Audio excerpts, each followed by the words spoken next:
આપણી વચમાં જખરા પીર સ્થાપક પોતાની જાતને સેવક માને છે મહંત બચ્ચુ બાપુ પધાર્યા છે એમના સેવકો સાથે તાળીનું જોરદાર સ્વાગત આજે જખરા પીરમાં શ્રી રામ કથાનું મુહૂર્ત આપ્યું છે રામચરિત માનસની કથા 9 દિવસ ચાલશે ચૈત્ર સુદ 20 થી એના આગલા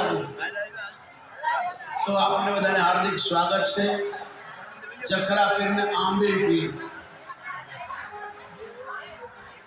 बन्ने ठाकर धड़ीना दर्शन थेला छे एक ने मां खोड़ियार माए दर्शन आप्या एक ने ठाकर धड़ी द्वारका वाळाए दर्शन आप्या आ पाळ गाम केवुं पवित्र ने भागशाળી છે કે તમારા ગામમાં બે બે પીરો દરગાહો પૂજાય છે जगह पूजाए से धन्य से ये चारण कुल ने जखरा पीर परिवार ने धन्य से आंबे पीर परिवार ने यदि चरण में बेसी तमे हूँ कथा सांभी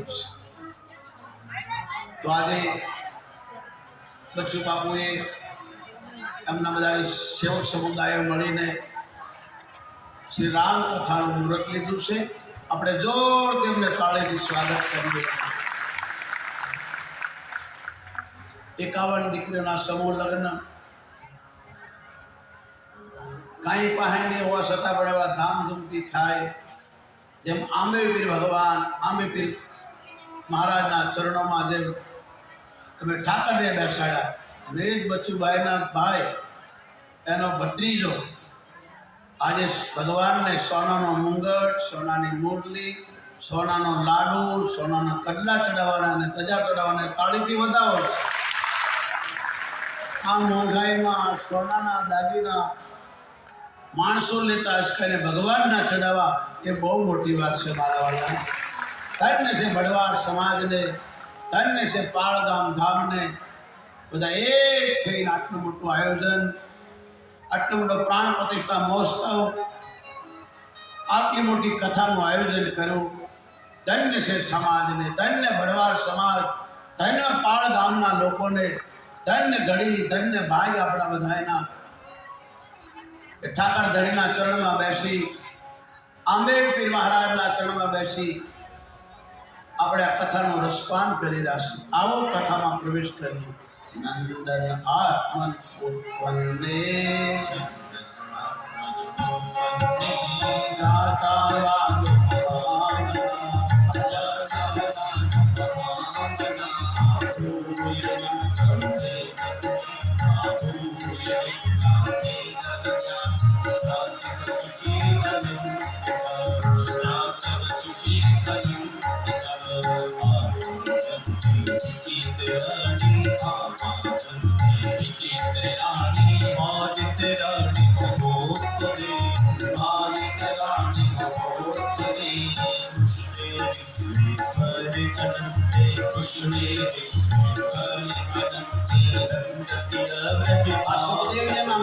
शब्दों निकला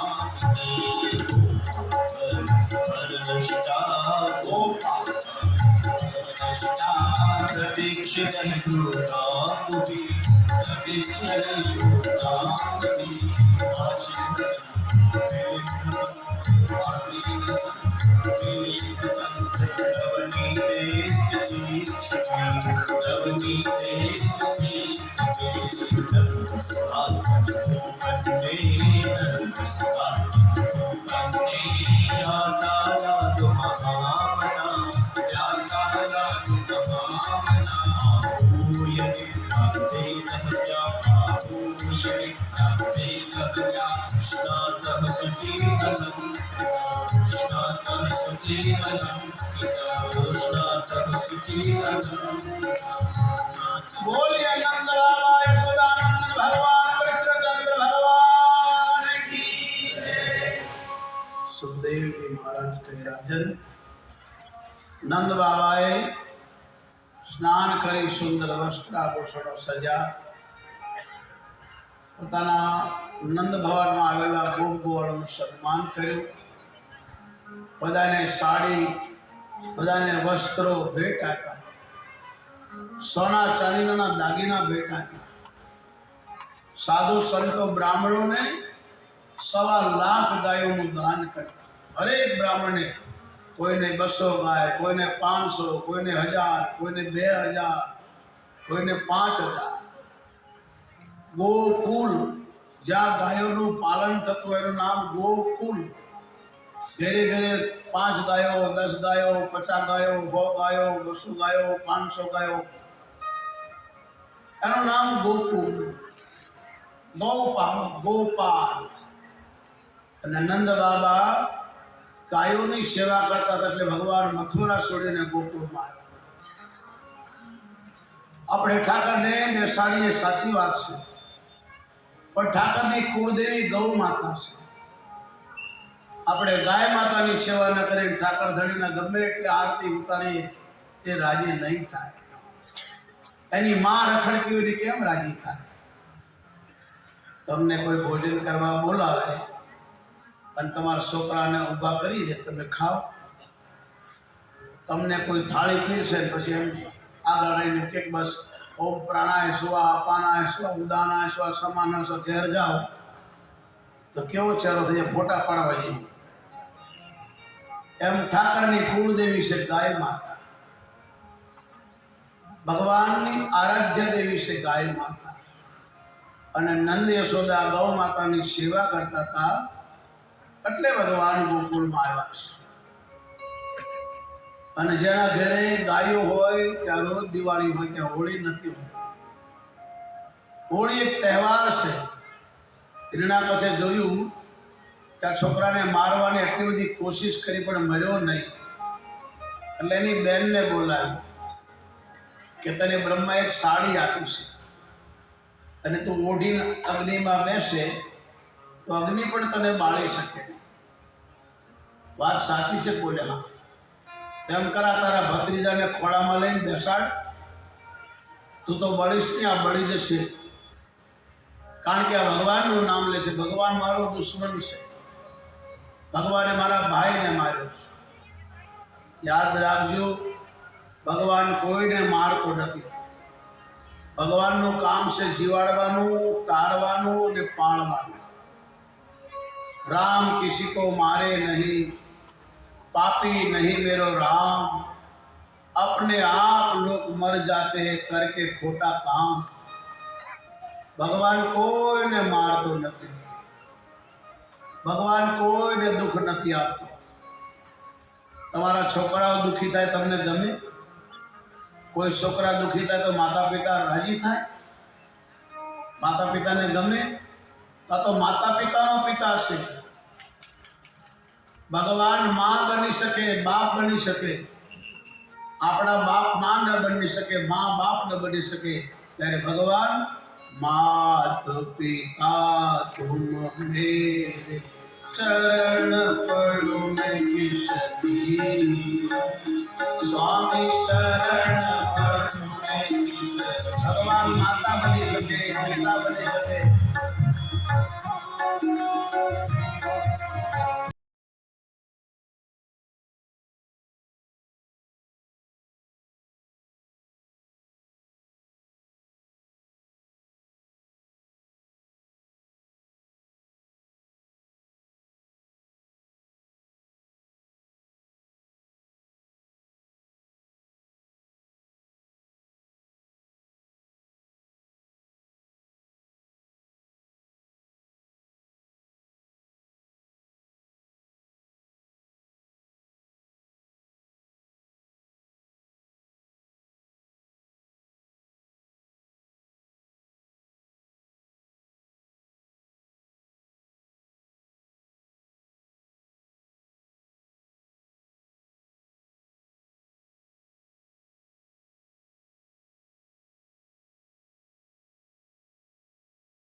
ભગવાન માતા પણ બની શકે, પિતા પણ બની શકે, ગુરુના રૂપમાં પણ આવી શકે, મિત્ર પણ બની શકે, ભગવાન આપણો શત્રુ પણ બની શકે.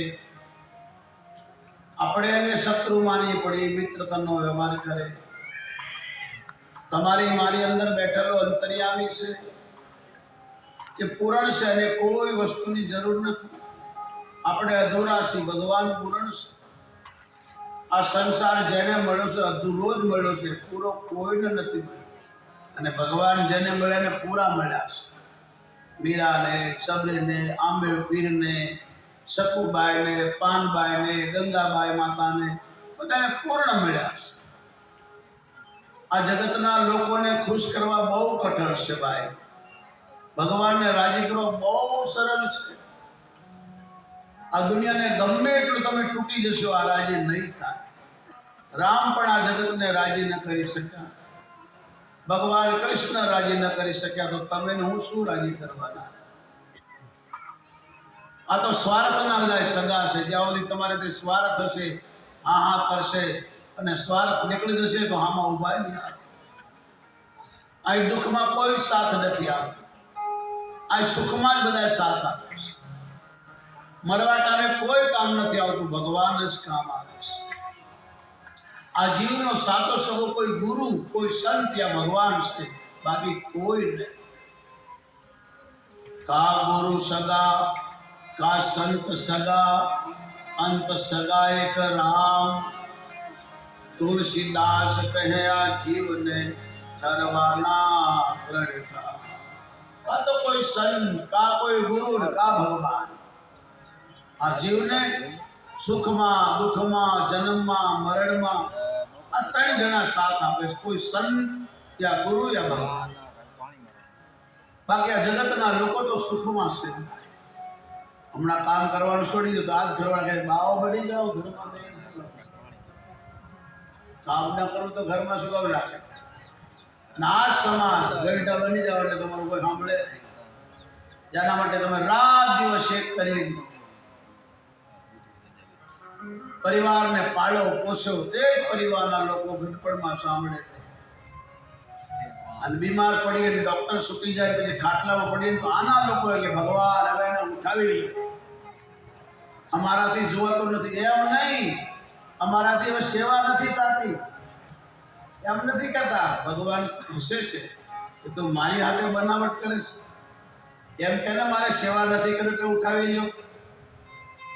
દુનિયાની આગળ બોલે ભગવાન હવે લઈ લે તો સારું, કારણ કે અમને દુઃખ જોવાતું નથી. ખોટું બોલો છો. ભગવાન કહે છે ખોટું બોલો છો. હરિ વ્યાપક સર્વ સમાન પ્રેમ તે પ્રગટ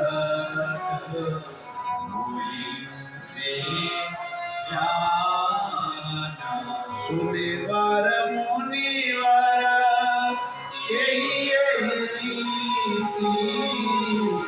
સ્વાર્થ લાવી અને સબ પ્રીતિ.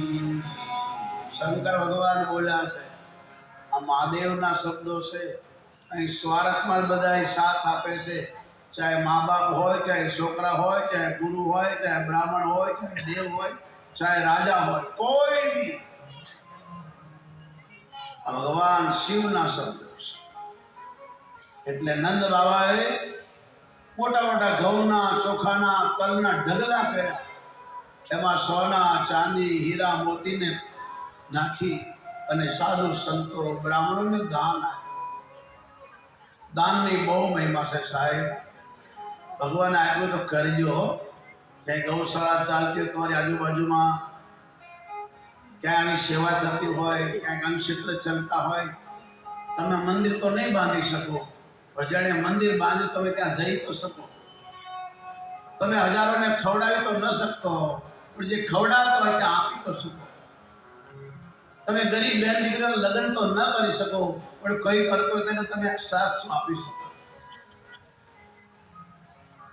ભગવાન શિવ કહે છે, જાકી રહી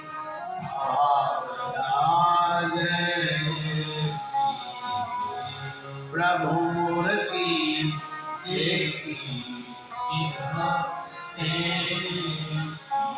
ઈશ્વરે આપ્યું તો આપજો. રોજ હોટલોમાં ખાવા જાઓ છો, એક બે વાર બંધ રાખજો. એનો પૈસો બચે ભેગો કરજો, કોઈ ગૌશાળામાં નાખજો. અમને નહીં આપો તો ચાલશે. અમે 9 દિવસ રાડ્યો નાખીએ સાહેબ, મફતમાં. કહેવાય નહીં, પણ આ ડાયરી છે આપણા જીવનની. ડાયરો અલગ છે, એના લોકો અલગ છે. તમે જો, આ તમારા જીવનની કહાની છે, કથા છે. આનાથી મોટું કાંઈ નથી. લોકોને આમાં રસ નથી. છે કોઈ યુવાન છોકરાઓ બેઠા જુઓ તો આ કથા યુવાનો માટે છે. રામે યુવાનીમાં કથા સાંભળી છે, સીતાજી યુવાનીમાં કથા સાંભળી છે, કૃષ્ણ યુવાનીમાં કથા સાંભળી છે. આ યુવાનો માટે કથા છે. વડીલો તો સાંભળી સાંભળીને જરા થાકી ગયા, હવે કિનારે બેઠા. નથી કહેતા હવે કિનારે બેઠા છે, બીજાને ધક્કો મારવા. આ યુવાનો માટે કથા છે. અને આપણે ધ્યાન ના આપીએ કે સંતો આપણને જગાડે કે તારો અવસર એળે જાય મારા ભાઈ, ભજન કરી લે આ ઘડી. નહીં જાય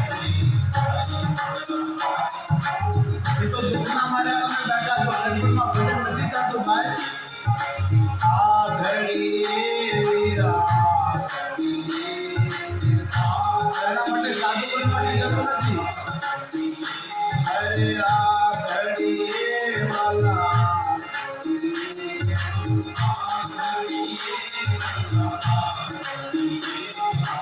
અવસર ભાઈ મારા ભાઈ, ભજન કરી લે આ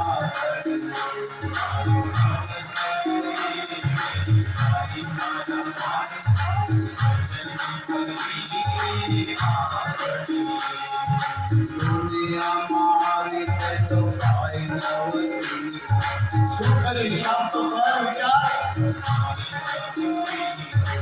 आज मजा करी खूब आंखों देखी, आज मजा करी खूब आंखों देखी. राम नाम तुम्हारा भाई भजन करिए आखरी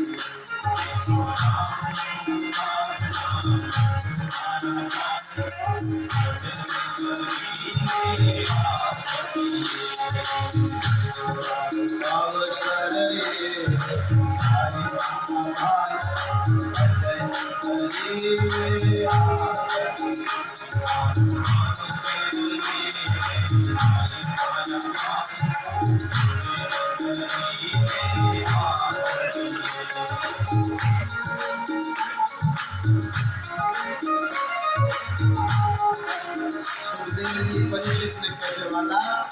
હવે સાચો એટલે કથામાં બેઠો આ સુધી તને ટાઈમ ન મળ્યો હવે ક્યાંય ન રહ્યો ના પત્નીનો રહ્યો ના છોકરાનો રહ્યો ના ઘરનો રહ્યો હવે કથામાં બેઠો રોટલા માટે આ તારું જીવન છે મારું મારું કરી ભરે ગુના ક્યાં ગયું તારું બધું મારું મારું કરી તો ભરે ગુના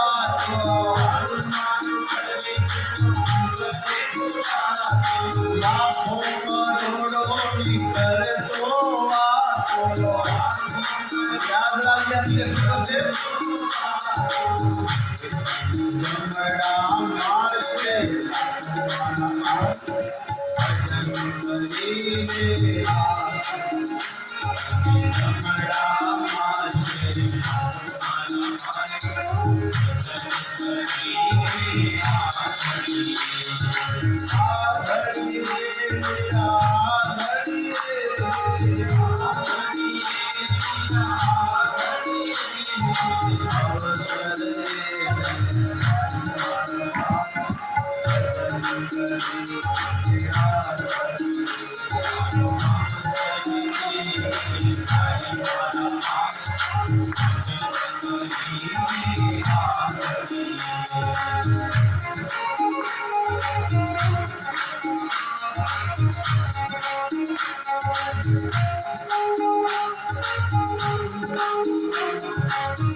Thank you.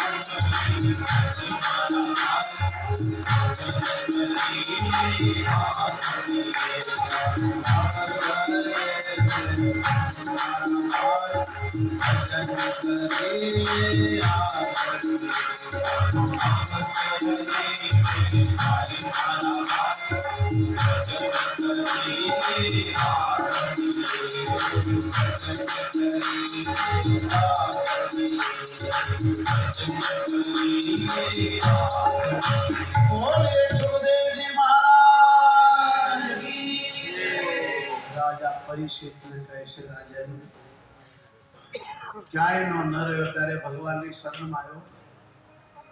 તારી 4 રાણીઓ, તારા 4 છોકરા કોઈ સાથે આવ્યું. તારા ભાઈ સારા, તને ખબર પડે કે 7મા દિવસે તારે મરવાનું. આ લોકોને તો ખબર જ નથી. તું તો હાલીને આવ્યો, આ લોકોને તો 4 જણા ઉઠાવીને લઈ જશે. દુઃખની વાત એ છે કે તારી માના પેટમાં ભગવાને તને બચાવ્યો હતો, હવે ભગવાન તને નહીં બચાવે. એક સાધુનો અપરાધ કર્યો. રાજાને સાધુ, સંત, બ્રાહ્મણ અને ગાય ભગવાનનું રૂપ છે, એને સતાવવા નહીં. ગાય એ ભગવાનનું રૂપ છે, ગીતામાં બોલે છે. પશુ મેં ગાય હું છું, સતો મેં સાધુ હું છું, નિર્પણ મેં બ્રાહ્મણ હું છું, શસ્ત્ર ધર્મ રામ હું છું, યાદવમાં કૃષ્ણ પણ હું છું, અને પાંડવમાં અર્જુન જે તું છે એ હું છું. કૂતરામાં પણ હું છું, ગાયમાં પણ હું છું, અને ગરીબના અંદે પણ હું જ બેઠો છું. તને દેખાય છે? માટે બ્રાહ્મણ, સાધુ, સંત, ગાય એ ભગવાનનું સ્વરૂપ છે.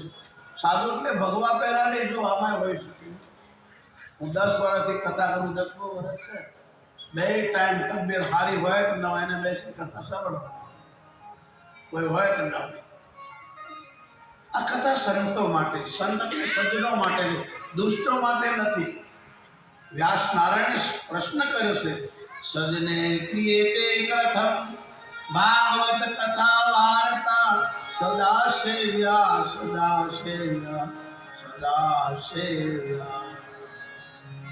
સુખો મુખમ ગલિતમ ફલમ નિગમ કલ્પતરોર્ગલિતમ ફલમ સુખમુખાદ અમૃતદ્રવ સંયુતમ પિબત ભાગવતમ રસમાલયમ મુહુરહો રસિકા ભુવિભાવુકા, મુહુરહો રસિકા ભુવિભાવુકા. આ સજ્જનો માટે કથા, દુર્જનો માટે નહીં. દુર્જનો ન બે કથા. તમે જો રાતવાળા અલગ હોય, કથાવાળા અલગ હોય. અમે તમે બીડી ન પી શકો, દારૂ પીને ન બેસી શકો, અમે તમે લાંબા હોતા હોતા ન બેસી શકો. હા, તમને તકલીફ હોય ખુરશી પર બેસો, પગમાં તકલીફ હોય તો ખુરશી પર બેસી શકો. આ ડાયરી છે, ડાયરો નથી. આ ડાયરીમાં એ જ આવે જેના નામ લખેલા હોય, જેને ભગવાન બોલાવે એ નહીં બેસી શકે. આ કથા એ ભગવાનનું ઘર છે. કથાથી મોટું દુનિયામાં કાંઈ નથી સાહેબ. શંકર 24 કલાક કૈલા પર બેઠો બેઠો કથા કરે. એક કાગડો કથા કરે છે ભાઈ. તમે તો માણસ છો, એક કાગડો કથા કરે છે. રોજ 5 વાગે સવારના પોરમાં બધા આવી જાય. કામ વહેલા ઉઠીને ઘરના કામ જલ્દી જલ્દી કરી દે. મારે કથામાં જવાનું છે અને તમને મફતમાં મળ્યું છે એટલે કદર નથી. વિદેશમાં 4 કલાકનો રસ્તો કરી ગયો. લોકો 3 વાગે ગાડી લઈને નીકળી જાય, 8 વાગે કથામાં બેસી જાય. અને ઈશ્વરે તમને આ મફત આપ્યું છે તો કદર નથી. આ જગતે મફતમાં કોઈની કદર નથી કરી. અમે લેતા નથી તો ગાયને આપવામાં તકલીફ. આ બધાને આપતા બાપુ 1000 રૂપિયા વચ્ચે કેટલા